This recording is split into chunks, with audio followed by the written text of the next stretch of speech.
अस्सलामुअलैकुम नाज़रीन। पिछली किस्त के इख्तिताम पर अलसल्मो और उसके आदमी उस्मान के घात में फंस गए थे।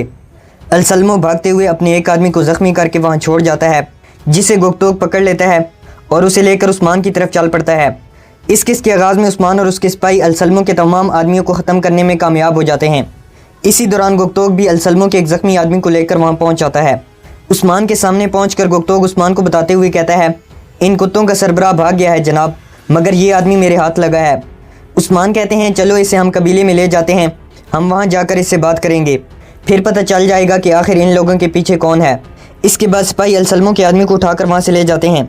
फ्लैशबैक सीन दिखाया जाता है कि कैसे उस्मान ने पादरी की जगह घोड़ा गाड़ी में अपने दो सिपाही सवार कर दिए थे।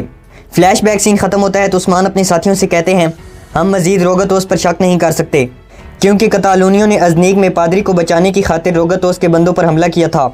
गुंदूस कहता है, आपने ठीक कहा उस्मान साहिब, रोगतोस ने इन कुत्तों को नहीं भेजा था, मगर क्या ये आदमी निकोला कोशिश या फिर बादशाह ने भेजे हैं? उस्मान कहता है, इनमें से कोई भी हो सकता है भाई। उस्मान अपने सिपाहियों से कहते हैं, सिपाहियों हमें वापस कबीले जाना है। इसके बाद वो सब कबीले की जानिब चल पड़ते हैं। दूसरी तरफ निकोला ने तुर्गुत के कबीले पर कब्जा किया हुआ था। कबीले के तमाम लोगों को कैदी बना लिया गया था। निकोला तमाम लोगों के पास आकर तुर्गुत के बारे में पूछता है और कहता है, तुम लोगों का सरदार तुर्गुत कहाँ है? जब कबीले के लोग कोई जवाब नहीं देते तो निकोला एक माँ के पास आ जाता है और उससे उसका बच्चा छीन लेता है। निकोला बच्चे से पूछता है, तुम्हारा सरदार कहाँ है? इसी दौरान तुर्गुत और उसके सिपाही भी अपने कबीले में पहुंच जाते हैं। तुर्गुत जब अपने कबीले को जला हुआ देखता है तो काफ़ी गमज़दा हो जाता है। तुर्गुत और उसके सिपाही अपने घोड़ों से नीचे आ जाते हैं और फिर हर तरफ बिखरी लाशों को देखकर दुखी हो जाते हैं। निकोला बच्चे की गर्दन को मजबूती के साथ पकड़ कर कहता है, तुम्हें देर हो गई है सरदार तुर्गुत, बल्कि कुछ ज़्यादा ही देर हो गई है। ये सुनकर तुर्गुत और उसके सिपाही अपनी तलवारें निकाल लेते हैं और निकोला पर हमला करने के लिए आगे बढ़ते हैं, मगर निकोला के सिपाही कबीले के लोगों पर अपनी तलवारें और नेज़े तान लेते हैं। ये देखकर तुर्गुत और उसके सिपाही रुक जाते हैं। निकोला तुर्गुत से कहता है, अगर तुम और तुम्हारे साथी मजीद खून बहता हुआ नहीं देखना चाहते तो फिर तुम सब लोग अपनी तलवारें ज़मीन पर फेंक दो। ये सुनकर तुर्गुत ना चाहते हुए भी अपनी तलवार ज़मीन पर फेंक देता है। इसके बाद तुर्गुत के सिपाही भी अपनी तलवारें नीचे फेंक देते हैं। एक बजंतीनी सिपाही आगे बढ़कर उनकी तलवारें उठा लेता है और फिर तुर्गुत के हाथ बांध दिए जाते हैं। निकोला तुर्गुत के पास आता है तो तुर्गुत कहता है, तुम्हें मारने के लिए मुझे तलवार की भी ज़रूरत नहीं, मैं तुम्हें आहिस्ता आहिस्ता करके अपने हाथों से ही मारूंगा। ये सुनकर निकोला मुस्कुरा कर कहता है, तुम्हें देर हो गई है सरदार तुर्गुत। दूसरी तरफ काई कबीले में कुछ खवातीन काम करने वाली जगह पर लड़ाई करने लगती हैं। इसी दौरान गोंचा और गोगचे भी वहाँ आ जाते हैं। गोगचे आगे बढ़कर काई खवातीन को डांटने लगती है तो गोंचा गोगचे का हाथ पकड़ लेती है और कहती है, अपनी हाथ में रहो खातून। इसी दौरान सलजान और आयशा खातून भी वहाँ आ जाती हैं और सलजान उन दोनों को डांटते हुए एक दूसरे से दूर हो जाने का कहती है। सलजान गोंचा और गोगचे के पास आकर कहती है, क्या इस तरह का रवैया तुम लोगों को ज़ेब देता है? क्या हाइमा वालदा ने तुम लोगों की तरबियत इस तरह की है? सलजान खवातीन से कहती है, आज के बाद यहाँ कोई तफरीक नहीं होगी, हम सब एक जैसे हैं, कज़ैल कबीले के लोग भी अब हमारे हैं। सलजान गोंचा को डांटते हुए कहती है, तुम पहले ख़ुद को काबू में रखना सीख लो, फिर बाकी खवातीन को काबू करना। ये कहकर सलजान आयशा खातून के साथ वहाँ से चली जाती है। आयशा सलजान से कहती है, लगता है मलून खातून आजकल बहुत मसरूफ़ हैं। सलजान कहती है, उस्मान तक इस मामले की खबर पहुँचने से पहले हमें इसका हल निकालना होगा। इसके बाद सलजान आयशा से कहती है, तमाम खवातीन को एक जगह इकट्ठा करो। दूसरी तरफ कैद खाने में बोरान अलसल्मो के आदमी की धुलाई कर रहा था। काफ़ी पिटाई करने के बाद बोरान अलसल्मो के आदमी से कहता है, मतलब ये बात तुम्हारी जान से भी ज़्यादा अहम है। इसके बाद बोरान जैसे ही दोबारा अलसल्मो के आदमी को मारने लगता है तो उस्मान वहाँ आकर बोरान को रोक लेते हैं और फिर अलसल्मो के आदमी से कहते हैं, हर साल तुम्हारे जैसे बहुत आते हैं। अलसल्मो का आदमी कहता है, आप लोग जानते हैं कि हम लोग सिर्फ ज़ेर ख़रीद हैं। इसके बाद उस्मान अलसल्मो के आदमी से पूछता है, तुम लोग कतालूनिया से यहाँ क्यों आए हो? बाहर कबीले के ढोल बजते हैं और कोशिश और मारी काई कबीले पहुँच जाते हैं।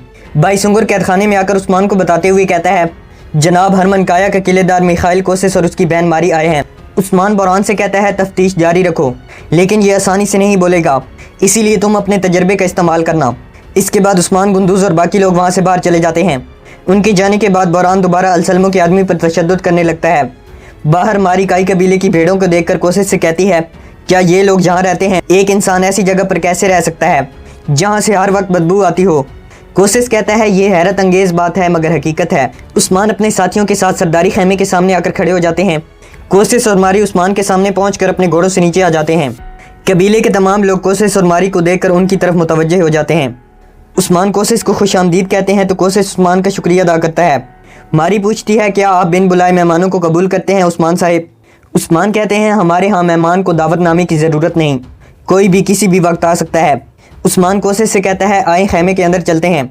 ये सुनकर कोशिश हथियार अपने आदमी के हवाले कर देता है और फिर वो सब अंदर की तरफ चले जाते हैं। इधर सलजान खातून तमाम खवातीन से कहती है आज कालीन खाने में जो सूरत हाल पैदा हुई वो देखकर मुझे बिल्कुल खुशी नहीं हुई। जो कुछ मैंने देखा ना तो वो काई कबीले की खवातीन को ज़ेब देता है और ना ही कज़ैल कबीले की खवातीन को। सलजान खवातीन से कहती है आप सब लोग जानते हैं कि हमारी रवायात के मुताबिक एक जगह पर दो सरबराहान का होना मुनासिब नहीं। इस कबीले में खवातीन की सरबराह बाला खातून है।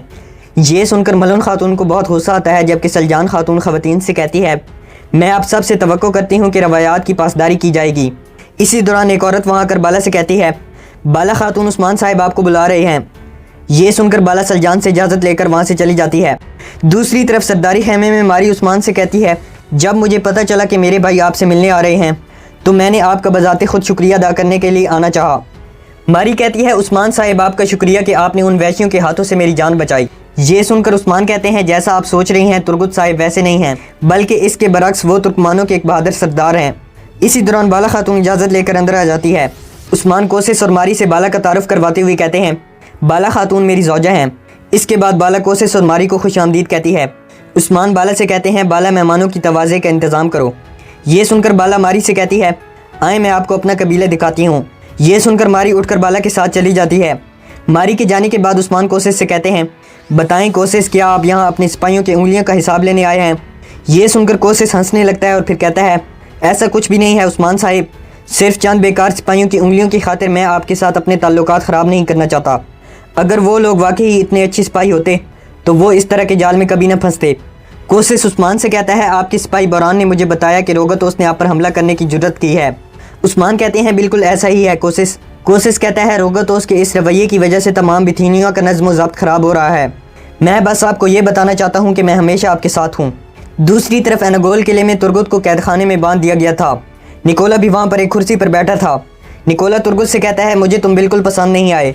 निकोला तुर्गुत के पास आकर उसे मुँह से पकड़ता है और अपने सिपाहियों को हुक्म देते हुए कहता है जिस तरह हमने तुर्गुत साहिब के दाएं जानिब निशानात डाले हैं इसी तरह बाएं जानिब भी सुर्ख रंग का निशान डाल दो। ये सुनकर एक सिपाही आगे बढ़ता है और तुर्गुत पर तशद्दुद करना शुरू कर देता है। निकोला अपने सिपाही को रोकते हुए कहता है बस अब बराबर हो गया है और वैसे भी मुझे बराबरी पसंद है। निकोला तुर्गुत को मुंह से पकड़कर गुस्से से कहता है तुमने क्या सोचा था तुर्गुत, मारी के साथ ये सब करने के बाद तुम अपने कबीले में खुश खुरम जिंदगी गुजार सकोगे। तुर्गुत कहता है मुझे मार डालो। निकोला कहता है इस तरह तो मैं तुम्हारे लिए आसानी पैदा कर दूंगा। निकोला तुर्गुत से पूछता है क्या तुम जानते हो कि मैं तुमसे इतना हसद क्यों करता हूँ। वो इसलिए कि मैं तुम्हें तोहफे के तौर पर उसे पेश करूँगा जिससे मैं मोहब्बत करता हूँ सरदार तुर्गुत। ये कहकर निकोला वहाँ से जाने लगता है तो तुर्गुत बे कहते हैं मुझे मार डालो निकोला वरना तुम्हें पछतावा होगा। ये सुनकर निकोला कह के लगाते हुए वहाँ से चला जाता है। दूसरी तरफ बोरान अलसलमों के आदमी की पिटाई कर रहा था। पास खड़ा गोगतोक बोरान से कहता है अब मेरी बारी है। ये कहकर गोगतोक भी अलसलमों के आदमी की पिटाई करना शुरू कर देता है। काफ़ी मार खाने के बाद अलसलमों का आदमी कहता है अब बस कर दो। ये सुनकर बोरान गोगतोक के कंधे पर हाथ रखते हुए कहता है भाई मैंने इसे मार मार कर इसका भुरकस निकाल दिया मगर ये फिर भी नहीं बोला। गोगतोक अपनी मुट्ठी बंद करते हुए कहता है शायद मेरा मुक्का ज़्यादा ताकतवर था। इसके बाद बोरान अलसलमों के आदमी को मुंह से पकड़ता है और उससे पूछता है अब बताओ तुम किसके आदमी हो। ये सुनकर अलसलमों का आदमी कोशिश का नाम लेता है। दूसरी तरफ अलसलमो रोगत उसके पास पहुंचता है और उससे कहता है उस्मान खुद एक शैतान है, उसने तो मुझे भी हैरान करके रख दिया। उसने हमारे लिए जो जाल बिछाया था वो मुकम्मल था। रोगतोस कहता है तुम्हारा मतलब है कि उस्मान के जाल से बचना नामुमकिन है। रोगतोस अलसलमों से पूछता है अच्छा तो बताओ हमारे असली जाल का क्या हुआ। आते हुए कहता है हमने कोई सुराग नहीं छोड़ा जनाब, काम मुकम्मल हो गया है। ये सुनकर थियोडोर सोने के सिक्कों वाली एक पोटली अलसलमों की तरफ फेंकता है तो अलसलमो कहता है आप कोशिश से ज़्यादा सखी हैं कमांडर रोगतोस, अगर ऐसा ही चलता रहा तो मैं सबसे पहले आपको तरजीह दूंगा। इसके बाद फ्लैशबैक सीन में दिखाया जाता है कि अलसलमो अपने एक आदमी से कहता है अगर पादरी ग्रेगोर हमारे हाथ न लगा तो तुम कैदी बन जाना। उन्हें लगेगा कि उन्होंने तुम्हें पकड़ लिया है, वो तुम पर तशद्दुद करेंगे मगर तुम कुछ न बोलना। अगर तुमने फ़ौरन बोलना शुरू कर दिया तो तुम मशकूक बन जाओगे, इसीलिए आखिरी लम्बे तक तशद्दुद को बर्दाश्त करते रहना और सबसे आखिर में उन्हें कोशिश का नाम बता देना। ये सुनकर अलसलमो का आदमी कहता है आप बेफिक्र रहें, मैं शैतान को भी धोखा दे सकता हूँ।